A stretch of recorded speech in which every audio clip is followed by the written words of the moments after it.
सदगुरु भगवान को आपने अनुभव करना है, एहसास करना है, रियलाइजेशन करनी है। सदगुरु मेरा सदा है नाले, सिमर सिमर प्रभु आप संभाले। जैसे हमारे गुरुओं रहबरों की पावन पवित्र अमृतमयी वाणी में जो बताया गया है कि सदगुरु मेरा सदा है नाले, सिमर सिमर प्रभु आप संभाले। सदगुरु हमेशा हमारे अंग संग रहता है, ये सत्य है। ये सभी धर्मों के धर्मशास्त्र आचार्य प्रचार्य गुरु साहबान हमारे धर्मगुरु पुकार कर कह रहे हैं, और ये कह रहे हैं कि सदगुरु से श्रेष्ठ इस दुनिया में कुछ भी नहीं है। ये जो अध्यात्म है, इसकी सारी जो धुरी है वो सदगुरु के इर्द गिर्द ही घूमती है। सो इसलिए ज़्यादा से ज़्यादा ध्यान साधना में अपना समय लगाना है और नित्य प्रति सत्संग में आना है। और ज्ञान और ध्यान हमारी आत्मा के दो नेत्र होते हैं। वैसे तो आत्मा के कोई नेत्र नहीं होते, आत्मा निर्गुण है, निराकार है, ध्यान से सुनना है। परंतु समझने और समझाने के लिए ये बताया जाता है कि आत्मा के दो नेत्र होते हैं, एक ज्ञान और दूसरा ध्यान। और आपको पहले भी सत्संग में बताया है कि ज्ञान हमें सिर्फ आत्मा का ही होता है, और सभी जितनी भी हैं वो जानकारियाँ होती हैं। और ज्ञान जो शब्द है वो आत्मा के साथ ही जुड़ा हुआ है, क्योंकि हमारी आत्मा ज्ञान स्वरूप है, प्रेम स्वरूप है, निर्गुण स्वरूप है, निराकार स्वरूप है, सर्वाधार स्वरूप है, निराधार है, निराहार है, अचल है, अविनाशी है, अडोल है, अडिग है, बेशुमार है, सर्वव्यापक है, सर्वशक्तिमान है। सो ये आत्मा के अनेकों गुण हैं, अनात्मा के अंदर ये अनेकों गुण हैं। इसलिए अपने आप को ये शरीर ही हमेशा नहीं समझते रहना, इस शरीर के रिश्ते नाते ही नहीं हमेशा समझते रहना। आप ये शरीर नहीं हो, इस शरीर को चलाने वाली आप आत्मा हो, इस शरीर के अंदर रहने वाली आप आत्मा हो। ये जो शरीर है ये आत्मा के रहने का एक घर है। जैसे हम लोग अपना घर बनाते हैं, ऐसे ही ये पंचभौतिक जो शरीर है ये आत्मा के रहने का घर है। इसको घर को भी साफ़ सुथरा रखना है। जैसे ईंटों पत्थरों के बनाए हुए जो मंदिर होते हैं, जो आपने खुद बनाए हैं, उनको आप जितना साफ़ सुथरा रखते हैं और उसमें पूरी तवज्जो के साथ आप सेवा करते हैं, तो सबसे पहला जो मंदिर है वो परमेश्वर ने जिसको खुद बनाया है। हरि मंदिर यह है शरीर है, ज्ञान रतन प्रगट होए। जो ज्ञान रूपी जो रतन है वो इसी हरि रूपी मंदिर में, इस नारायणी देह में ही प्रकट होता है। और जो जितने बनाए हैं ये सब इंसान ने बनाए हैं, और भगवान ने, परमात्मा ने, इस जय श्री प्रियतम निर्गुण निराकार सर्वाधार विश्वाधार परम तत्व ने ये आपको जो मंदिर बना के दिया है, ये जो पंचभौतिक आपका शरीर है, इसके अंदर स्वयं ही परमेश्वर बैठा है। सो इसलिए हमेशा प्रार्थना करना, प्रेयर करना सदगुरु के माध्यम से करना। डायरेक्ट तुम्हारी परमात्मा नहीं सुनेगा। जब आप ध्यान में बैठते हैं, पहले अपने सदगुरु का ध्यान करना है, अपने सदगुरु के हाथ में हाथ देकर बैठना है, समर्पित होकर बैठना है, शरणागत होकर बैठना है। तो जब आप सदगुरु के होकर बैठोगे, सदगुरु को समर्पित होकर बैठोगे, और जैसे आपको बताया जाता है कि आपने आज्ञा चक्र में अपने जो थर्ड आई है, ज्ञान चक्षु है, दिव्या चक्षु है, प्रज्ञा चक्षु है, इसमें आपने ध्यान करना है। आपने सीधा ही सदगुरु का ध्यान करना है। और जो सदगुरु ने आपको जो गुरु मंत्र दिया है, ज्ञान दिया है, ऊपर करके बैठो। ये शक्ल भी देखो तुम्हारी कौन कौन बैठे हैं आज। तो इसलिए ज्ञान और ध्यान दोनों बहुत ज़्यादा, ज्ञान आपने प्राप्त कर लिया है, परंतु जो लोग ये समझ के बैठे भी हमने तो निराकार को देख लिया है, बस अब हमने कुछ नहीं करना है, तो ये आपकी बहुत बड़ी भूल है। अभी देखा है आपने, अभी बाहर देखा है, अब इसको अंदर भी देखेंगे। तो अंदर अपने प्रवेश करने का सिर्फ और सिर्फ बड़ा सहज और सटीक जो रास्ता है, जो आपको हर रोज़ सत्संग में बताया जाता है, अपने आज्ञा चक्र में। आज्ञा चक्र जो है, आज्ञा चक्र इसको इसलिए कहा जाता है, जितनी भी आज्ञाएं होती हैं, आदेश होते हैं, इसी चक्कर से होते हैं। तो इसलिए अपने अंतर में प्रवेश, और सबसे सटीक जो मार्ग है, जो साधन है, वो यही है। क्योंकि आज्ञा चक्र से दशम द्वार से नीचे के जितने भी तुम्हारे शरीर में जो द्वार हैं, जो इंद्रियां हैं, उन सब से गंदगी शरीर की बाहर आती है। इसलिए उन चक्रों से उन इंद्रियों से कभी भी आप परमेश्वर का ध्यान नहीं कर सकेंगे। सिर्फ आज्ञा चक्र ही एक ऐसा चक्र है जो अभी आपका बंद है। इस बंद चक्र को खोलना है। 9 द्वारे प्रगट कीने 10वां गुप्त रखाया, जैसे हमारे गुरुओं की वाणी में बताया गया है कि इस शरीर के 9 दरवाजे हैं। इसको 9 मंजिला आत्मा का घर भी कहा गया है। जैसे आप घर बनाते हैं, उसकी मंजिलें बनाते हैं, तो ठीक इसी देह है जो ये मानव का जो आपको शरीर मिला है, ये जो बड़ा बेशकीमती उपहार परमेश्वर ने आपको दिया, एक सौगात दी है, एक बहुत बड़ा वरदान दिया है। सो इसके 9 दरवाजे हैं और 10वां जो मंजिल है जिसमें आज्ञा चक्र जिसको कहा गया है, आपने इस द्वारे को खोलना है। जैसे हम चाबी से ताला खोलते हैं, तो ठीक इसी प्रकार से जो ज्ञान रूपी चाबी है, इससे हमने इस 10वें द्वार को खोलना। और यही एक बड़ा सहज मार्ग है अपने अंतर में प्रवेश करने का। तो जब आप इसके अंदर में प्रवेश करोगे, पहले आपने वर्णात्मक नाम का भजन करते रहना है। जो आप गया है, जो गुरु मंत्र दिया है, उसका अंतर अंतर में भजन करना है, सुमिरन करना है। अब आप आज सबसे बड़ी इम्पोर्टेंट जो बात है वो ये समझनी है कि सुमिरन और भजन हमारे पास अलग अलग होते हैं। सुमिरन हम अलग कहते हैं और भजन अलग होता है। तो ये नहीं है कि आपने निराकार निराकार करते करते अपना 10 मिनट 5 मिनट बैठ गए और सोच लिया अभी हमारा भजन हो गया। जब हम बोलकर करते हैं, ध्यान से सुनो, ये बड़ी ज़रूरी बात है। जब आप साधना में बैठते हैं, जब आप मुंह से बोलते हैं, आपके होंठ हिलते हैं, जीभ हिलती है, और आप निराकार का जो है सुमिरन करते हैं, इसको क्या कहते हैं? हम सुमिरन कहते हैं। तो इसी के सहारे नहीं बैठे रहना, अभी निराकार निराकार जप लिया, ये आपका सुमिरन हुआ। अब सुमिरन से जो श्रेष्ठ जो बात है वो है भजन करना। 2 बातें बड़ी इंपॉर्टेंट हो गई, एक सुमिरन और दूसरा भजन। अब सुमिरन तो आपने कर लिया है, अब सुमिरन के बाद में भजन पे बैठना है। अब ये समझ लो कि भजन होता क्या है। ये सुमिरन, ये भलेखे में मत, बहुत से लोग इसमें बैठे हैं कि थोड़ी देर के लिए आंखें बंद करी और निराकार निराकार का वो सुमिरन कर लिया और उन्हें सोच लिया मेरा पार उतारा हो जाएगा। ये असली बात नहीं है, आपकी भक्ति अधूरी है। तो पूर्ण भक्ति को करने के लिए कुछ देर सुमिरन करना है, फिर भजन पे बैठना है। अब ये समझो भजन होता क्या है। जब आप अपने आज्ञा चक्र में ध्यान करेंगे और ये सुमिरन करेंगे अंदर अंदर, अब बोल के नहीं करना है, अब इसको सुमिरन को छोड़ देना है। या सुमिरन करना है या भजन करना है, एक समय में एक ही काम करना है।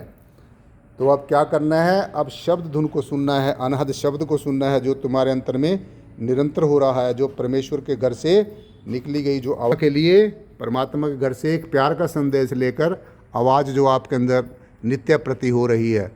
एक बहुत ही मनमोहक म्यूजिक हो रहा है, जैसे बाहर म्यूजिक बजाते हैं ऐसे आपके अंदर में हर समय म्यूजिक बज रहा है, ऐसी शब्द धुन हो रही है, अनहद शब्द हो रहा है। अनहद शब्द का मतलब होता है जिसकी कोई हद नहीं होती है। दुनिया की सभी बातों की, सभी चीज़ों की, सभी दृश्यों की हद है, लेकिन ये जो परमेश्वर के घर से निकली गई जो एक दिव्य वाणी है, जो एक डिवाइन जो वाणी है, जो डिवाइन साउंड है, जो डिवाइन लाइट है, तो ये सबसे श्रेष्ठ में बैठकर जब सुमिरन करना है तो भजन नहीं करना है। ध्यान से सुन लो अच्छी तरीके से, जितने भी तो आप लोग बैठे हैं, चाहे बहन है, चाहे भाई है, चाहे बूढ़ा है, चाहे बच्चा है, चाहे कोई भी है, इससे कोई किसी भी स्थिति में रहता है, इससे इस चीज़ का कोई मतलब नहीं है। ये पेपर तो आपको पास करना ही पड़ेगा। अगर आप नहीं करोगे तो बार बार फिर वही 84 लाख जोनियों में भटकना पड़ेगा। अब सारी जोनियों का चक्कर पार करके आप लास्ट में बैठे हो। जैसे एक सीढ़ी होती है, सीढ़ी, उसके सारे स्टेप आप चढ़ के अब लास्ट वाले स्टेप पे खड़े हो। अगर ये स्टेप कोशिश करके ऊपर चले गए तो छत पे चले जाओगे, और अगर ये स्टेप गलती से आपसे छूट गया तो फिर कहाँ जाएंगे? वहीं आ जाएंगे जहाँ से यात्रा शुरू की है। और फिर ये कोई ज़रूरी नहीं है कि आपको इंसान का जीवन मिले, इंसान का जीवन कोई ज़रूरी नहीं है। फिर वही 84 लाख जोनियों को जो चक्कर है उसमें चले जाओगे। कहीं जन्म भय कीट पतंगा, कहीं जन्म गजमीन कुरंगा, कहीं जन्म सर्वपंखी होयो, कहीं जन्म है वृक्ष जोयो, मिल जगदीश मिलन की बरिया, चिरंकाल से है देही संजरिया, और काज तेरे किते ना काम, मिल साथ संगत भज केवल नाम। सो तुम्हारे दुनिया के जितने भी जिसमें दलदल में आप लोग फंसे हो, ये रिश्ते नाते सगे संबंधी संसार की जड़ चीज़ों को इकट्ठी करने में लगे हो, ये भी मेरे पास आ जाए, मेरी झोली भर जाए। तो जितनी जड़ चीज़ें जितनी स्पीड से अभी इकट्ठी कर रहे हो उतनी स्पीड से ये फिर वापस भी देनी है। प्रकृति का ये नियम है, प्रकृति से जो आपको मिला है ये प्रकृति को एक दिन ब्याज समेत देना है। और ब्याज समेत कैसे दे सकते हो? समेत सिर्फ परमेश्वर की बंदगी करके, खुदा की इबादत करके ये ब्याज है, ये ब्याज देना है। जैसे आप एक मकान में रहते हो उसका किराया देते हो, तो ऐसे ही आप इस मकान में रह रहे हो, पंच भौतिक शरीर में रह रहे हो। ये शरीर जिस दिन छोड़ना पड़ेगा ये तो फिर क्या करना पड़ेगा? प्रकृति ये पांचों तत्व अपने अपने वापस ले लेगी, और जो पांचों तत्वों में बैठकर आपने किया है उसका भुगतान इस जीव को करना पड़ेगा, जो तरह तरह की इंद्रियों के घाट पर ये गोते खाता रहा, बार बार वहीं पर भागता रहा जहाँ से इसको सदगुरु ने मना किया था, उन्हीं की तरफ फिर भागता रहा। तो ये जितने भी सदगुरु की आज्ञा की आपने अवहेलना की है, सदगुरु की आज्ञा का पालन नहीं किया है, तो इसको आपने भुगतान करना पड़ेगा। और प्रकृति बिल्कुल भी किसी जीव को प्रकृति ने आपको दिया है, इसको ब्याज समेत वापस मिलेगी। तो उसका ब्याज चुकाने का सीधा सीधा एक ही तरीका है, कुछ सत्संग करो, परमेश्वर की महिमा करो, गुणगान करो। लेकिन सत्संग में गीत गाने से कुछ भी बनने वाला नहीं है। ये तो आपका एक पेपर पास हुआ है। कुछ सत्संग में कर्म कटेंगे, कुछ परमेश्वर की महिमा करके कर्म कटेंगे, कुछ सदगुरु के दर्शन करके कर्म कटेंगे, कुछ सदगुरु की आज्ञा का पालन करके कर्म कटेंगे। तो इस तरीके से जो है प्रारब्ध कर्मों की, संचित कर्मों की और वर्तमान कर्मों के जो ग्रहणी सिर पे उठाए जीव घूम रहा है, कभी कहीं जाएगा कभी कहीं जाएगा, दुनिया भर के, क्योंकि ये चाहता है भी मुझे कुछ ना करना पड़े, बस साधु संत ही करे। वे साधु संत कोई तुम्हारे खरीदे हुए नहीं है। साधु संतों का काम है तुम्हें रास्ता बताना। जैसे तुम भाग भाग के दुनिया के काम करते हो, तो ये काम क्यों नहीं करना, ये भी आपसे ही कराना है और आपने करना पड़ेगा ये। तो इसलिए ये बात अच्छी तरीके से नोट कर लेनी है। जब आप ध्यान में बैठते हो, अब मैंने बताया आपको, ध्यान में बैठकर पहले सुमरण करना है और फिर भजन करना है। सुमरण के सहारे नहीं बैठे रहना है, भजन करना बहुत ज़रूरी है। भजन ही हमारी आत्मा का भोजन है। जैसे शरीर के लिए आप तरोताज़ा रखने के लिए तरह तरह के व्यंजन खाते हैं ताकि आपका शरीर हष्ट पुष्ट रहे, ठीक इसी प्रकार से जो इसमें रहने वाला जो आत्मा है इसको भी भोजन देना है। ये सुप्तावस्था में जो आत्मा पड़ी है इसको जागरूक करना है, जो सोई पड़ी है इसको जागृत करना। खाने तक ही सीमित नहीं रहना, खाने के लिए नहीं जीना है, जीने के लिए खाना है। कुछ जीव ऐसे होते हैं बस जो आ गया वही इसको समेटते जाते हैं। जैसे जानवर खाते हैं, बेशक ये इंसान मनुष्य लगता है, जात मानुष की और करतूत पशु की। इसकी जो करतूतें हैं, इसकी जो आदतें हैं वो पशुओं पक्षियों वाली, क्योंकि वो पूरे जन्मों की आदतें पड़ी हुई हैं इसको, इसके अंतःकरण में बैठी हुई हैं, वो आदतें जमा हैं इसके अवचेतन मन में सारी आदतें हैं। इन आदतों को निकालना है बाहर। अच्छे संस्कार, अच्छे विचार और अच्छे उद्गार, अच्छा व्यवहार, इसको अपने अंतःकरण में धारण करना है, तभी तुम्हारा बेड़ा पार होगा। नहीं वहीं के वहीं पड़े रहोगे, जहाँ खिसकते रहोगे। जैसे को कीड़ा होता है, नाली से अगर उसको बाहर निकाल दिया जाए तो वो मर जाता है, क्योंकि उसका भोजन गंदगी है। और जैसे उसको नाली में छोड़ दिया जाता है वो फिर जिंदा हो जाता है। लेकिन आप मनुष्य हो, आप मनुष्य हो, परमेश्वर के ज्येष्ठ संतान हो, श्रेष्ठ संतान हो, और सारी सृष्टि की जीवों की सेवा करने के लिए परमेश्वर ने आपको यहाँ पर भेजा है। तो अपने अपने तक सीमित नहीं रहना है। जीवों के स्वादों में, इंद्रियों के स्वादों में, इस मन के कहने पे नहीं चलना है। जैसे सदगुरु का आदेश होता है वैसे करना है, तभी तुम्हारा उद्धार और सुधार हो सकेगा। ऐसे कुछ भी बनने वाला नहीं है। जितने मर्जी गीत गाते रहो, चाहे सारी दुनिया गुरुओं को जेब में डाल के घूमते रहो, तुम्हारा कुछ भी सुधार होने वाला नहीं है। जैसे आजकल आप देखते हैं इस युग के अंदर तो कितना प्रचार प्रसार हो रहा है, लेकिन सबसे बड़ी प्रॉब्लम आजकल ये है कि जो शिक्षा है, आज का जो वातावरण है, उसमें समझने वाले बहुत कम हो गए हैं और समझाने वाले ज़्यादा हो गए हैं। हर एक जी भरा फिर रहा है, मेरी सुनो मेरी सुनो। तो इसलिए जो दो इम्पोर्ट, एक सुमरण और एक भजन। सुमरण तब तक करते रहना है जब तक आपके अंदर ये शब्द धुन, ये दिव्य वाणी, ये डिवाइन जो साउंड है ये प्रकट नहीं होती है। ये प्रकट तो पहले ही है, वैसे अंदर बाहर चारों तरफ, पूर्व से लेकर पश्चिम तक, उत्तर से लेकर दक्षिण तक, पाताल से लेकर आकाश तक, सब जगह ये धुनात्मक नाम विद्यमान है। और जब तक आप इस धुनात्मक नाम को नहीं सुनेंगे तो चाहे सारी दुनिया के शास्त्र पढ़ लो, ग्रंथ पढ़ लो, उपनिषद पढ़ लो, पुराण पढ़ लो, उनको ज़िंदगी भर पढ़ते रहो, लोगों को सुनाते रहो, ऊँची ऊँची आवाज़ों में गीत गाते रहो, तरह तरह के धुनों में उनको बजाते रहो, परंतु ये समझना है कि उनमें कहा क्या है। अब जैसे अपने महात्मा जी तारा सिंह जी बता रहे थे वाणी के बारे में, एक तो वाणी है जो हम ये शास्त्रों ग्रंथों में पढ़ रहे हैं, परंतु जब ये वाणी भी नहीं थी, ये पृथ्वी भी नहीं थी, जल नहीं था, वायु नहीं था, अग्नि नहीं थी, आकाश नहीं था, ना मैं था, ना तुम थे, ना सुनने वाला था, ना कोई सुनाने वाला, ना कोई देवी थी, ना कोई देवता था, ना ब्रह्म थे, ना विष्णु थे, ना शिव थे। जब कुछ भी नहीं था तो तब यहाँ पर ये परमेश्वर, ये ब्रह्म, ये जय श्री प्रियतम निर्गुण निराकार सर्वाधार विश्वाधार परम तत्व और उसकी जो दिव्य वाणी है, जो दिव्य प्रकाश है, ये यहाँ पर मौजूद था। सारी सृष्टि के अंदर यही सब कुछ है, ये ब्रह्म, ये निराकार, ये सर्वाधार, ये विश्वाधार, ये परम तत्व सब कुछ है। लेकिन ये कहने से नहीं, ये आपने इसका एहसास करना है, अनुभव करना है। तो जब ध्यान में बैठना है, जब तक ये शब्द धुन आपको सुननी शुरू नहीं होती। अब कई लोगों को ये भी ध्यान से सुन लेना है, कई साधकों को क्या होता है, ये बड़ी जल्दी सुननी शुरू हो जाती है, लेकिन जिनकी कर्मों की घड़ी ज़्यादा भारी है उनको इतनी जल्दी सुननी शुरू नहीं होती है। जैसे किसी की आंखों के आगे अज्ञानता का पर्दा बड़ा मोटा होता है, कर्मों का भार बहुत ज़्यादा होता है जीवों के ऊपर, तो वो बहुत बहुत दिन तक आंखें बंद करके बैठे रहते, उनको कुछ भी अनुभव नहीं होता। परंतु उसके साथ साथ में साथ संगत जी से होते हैं जिनके कर्मों का भार कम होता है और उनको ये दिव्य वाणी, जो ये डिवाइन जो साउंड है, ये जो डिवाइन लाइट है, ये परम प्रकाश है जो हमारी आत्मा का स्वरूप है, और परमेश्वर के घर से निकली हुई जो दिव्य वाणी है, जो डिवाइन साउंड है, ये जल्दी सुननी शुरू हो जाती है। ये अच्छी तरीके से नोट करके जाना आज के सत्संग से। जब तक ये दिव्य वाणी आपको सुननी नहीं शुरू होती है, बार बार आपको सत्संग में यही बताया जाता है। अध्यात्म के अंदर ये दो बातें बहुत ज़्यादा ज़रूरी है, इन्हीं के इर्द गिर्द ही सारा अध्यात्म घूमता है। तो इस चीज़ के समझ लेना है, जब तक ये दिव्य वाणी, ये शब्द धुन, ये अनहद शब्द सुनना आपको शुरू नहीं होता, आपके अंदर ये सुनना शुरू नहीं होता, तो तब तक आपने सुमरण करते रहना है। ऐसा नहीं है कि आंखें बंद करके बैठो, मेरे को अब धुन सुनेगी, मेरे को शब्द धुन सुनेगी, मेरे को अनहद शब्द सुनेगा।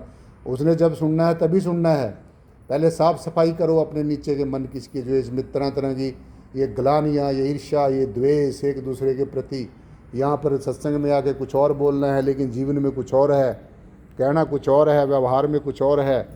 जब अंदर और बाहर से एक जैसे नहीं होगी, जैसी कथनी है वैसी करनी नहीं होगी। यह करनी का खेल है, ना ही बुद्धि का विचार, कथनी छोड़ करनी करे तब पावे कुछ सार। तब जाके आपको इसका सार का पता चलेगा, इस कंक्लूजन का पता चलेगा, इस सार शब्द का पता चलेगा। तो इसलिए अच्छी तरीके से नोट कर लेना है। जब ध्यान में बैठना है तब तक सुमन करते रहना है, जब तक ये शब्द धुन आपको सुननी शुरू नहीं होती।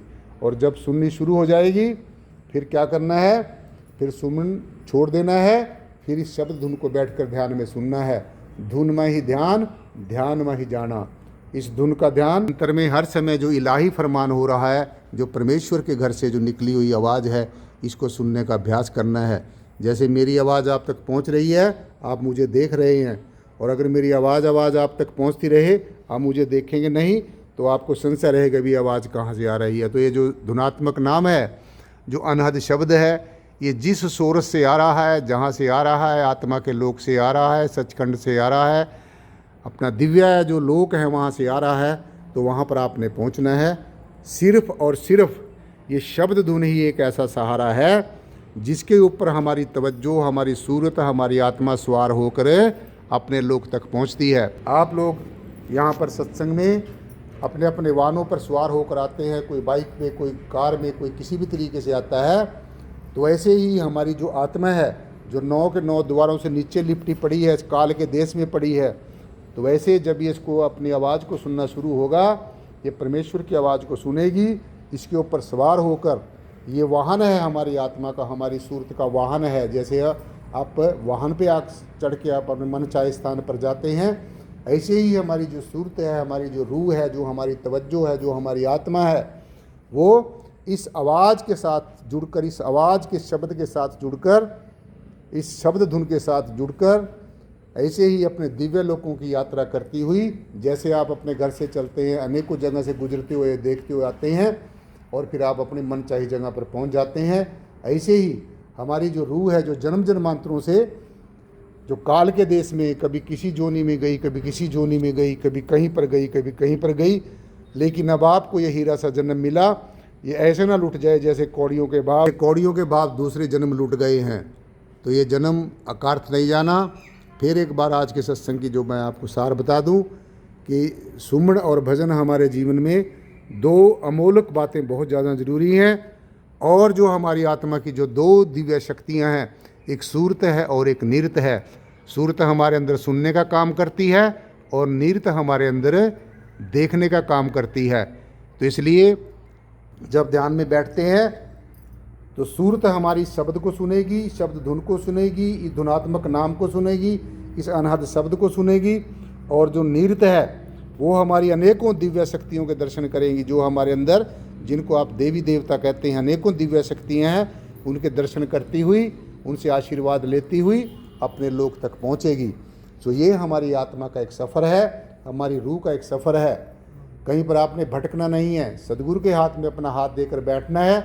सदगुरु जहाँ जहाँ पर भी आप जाएंगे, जिस भी लोक में आपकी रूह जाएगी, जिस भी मकाम पर आप पहुँचोगे, वहीं पर सदगुरु आपको ये पहले ही मिलेगा, क्योंकि जो सदगुरु बाहर है ये तुम्हारे अंतर भी बैठा है, ये तुम्हारे हमेशा अंग संग रहता है। ये शब्द के रूप में, प्रकाश के रूप में, ज्योति के रूप में, अनहद शब्द के रूप में हमेशा आपके साथ है। तो इसलिए हमेशा सदगुरु का होकर चलना है, क्योंकि या तो किसी को बनाकर चलना है या किसी के बनकर चलना है। अपने आप नहीं भागना है, अपने आप। ये आपकी जो गुत्थी है, जन्म जन्मांतरों से उजड़ी हुई जो पहेली है, ये कभी भी नहीं सुलझ सकती है। तो आज का जो समय है वो संगत का जो है वो संपन्न हो गया है। अब सभी जितने भी महिलाएं हैं, बहनें हैं, सब मिलकर सुमन बोलेंगे, जो सत्संग के संपन्न होने के बाद में बोला जाता है। जैसे आरती करते हैं हम मंदिर में जाके, तो ये जो असली मंदिर है इसमें अब आप आरती करेंगे, सदगुरु भगवान के चरणों में बेनती करेंगे, हे सदगुरु हम आपका बहुत धन्यवाद करते हैं, आपने हमें ये अपनी महिमा सुनने का मौका दिया है। और सभी ने ऐसे बढ़ चढ़ कर सत्संग में आना है। साथ संग जी प्यार से बोलना जी। अब सभी मिलकर सुमन बोलेंगे। प्यारी सासंग जी प्यार से बोलना जी। तू ही निराकार को ऊंचे स्वर में बोलना है, ताली भी बजानी है।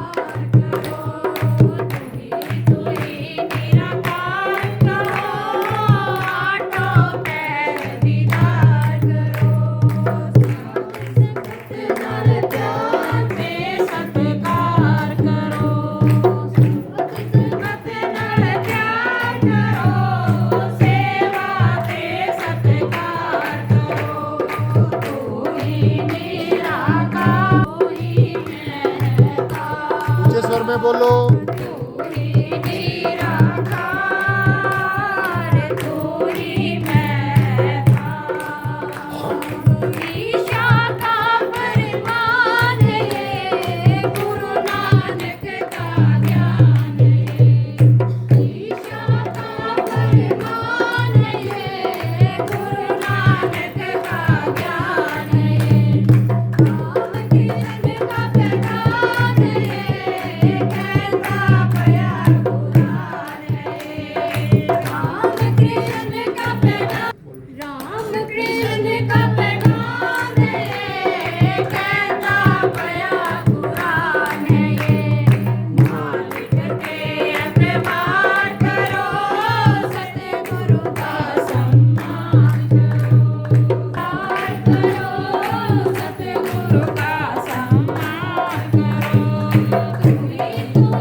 निराकार जी।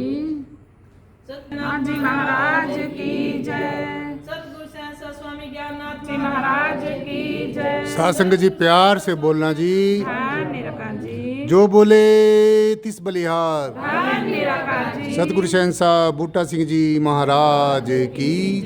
जो बोले तिस बलिहार। धन निराकार सतगुरु शहंशाह मेहताब सिंह जी महाराज की। जो बोले तिस बलिहार। धन निराकार जी। सतगुरु शहंशाह लक्ष्मण सिंह जी महाराज की। जो बोले तिस बलिहार। धन निराकार सतगुरु शहंशाह प्रियतम नाथ जी महाराज की। जो बोले तिस बलिहार। धन निराकार जी। बोलो सर्व संत समाज की। बोलिए स्वामी ज्ञाननाथ महाराज की जय। सासंग जी प्यार से बोलना जी। और प्यार से बोलना जी। धन निराकार प्यार और सत्कार के साथ बोलना जी। धन निराकार जी। सासंग जी प्यार से बोलना जी। धन निराकार जी। आज का सत्संग यहीं पर संपन्न होता है और आगे आने वाले समय सभी ने समय पे आना है, समय पे सत्संग संपन्न करना है। 9 बजे से लेकर 11 बजे तक सभी ने कोशिश करनी है। जैसे हमारा कोई कोर्ट में केस होता है तो हम आधा घंटा 1 घंटा पहले बैठ जाते हैं जाकर। तो ये भी एक कोर्ट है, ये भी गुरु का दरबार है। यहाँ पर जैसे कोर्ट में अपने ऊपर लगे हुए आरोपों को भुगतान किया जाता है, ऐसे सतगुरु के दरबार में ये जो 84 का केस बना हुआ है, जो 84 लाख जोनियों में कर्म किए हुए हैं, उनको भुगतान करने की जो पेशियाँ लगती हैं, जो सत्संग में आते हैं तो उसमें हमारे कर्मों का निपटारा होता है। किसी का जल्दी हो जाता है, जिसके कर्म कम होते हैं, किसी का समय ज़्यादा लगता है, जिसके कर्मों गढ़ड़ी भारी होती है। तो इसलिए सत्संग आना भूल ना जाना, सत्संग हमेशा आते रहना है। सतगुरु भगवान के आदेश उपदेश की बखूबी पालना करनी है, अपनी मन मानी नहीं करनी है। जो सतगुरु का आदेश होता है उसके ऊपर हर एक बात के ऊपर फूल चढ़ाने हैं। और आज का सत्संग सासंग जी पर संपन्न होता है। सासंग जी प्यार से बोलना जी। धन निराकार जी।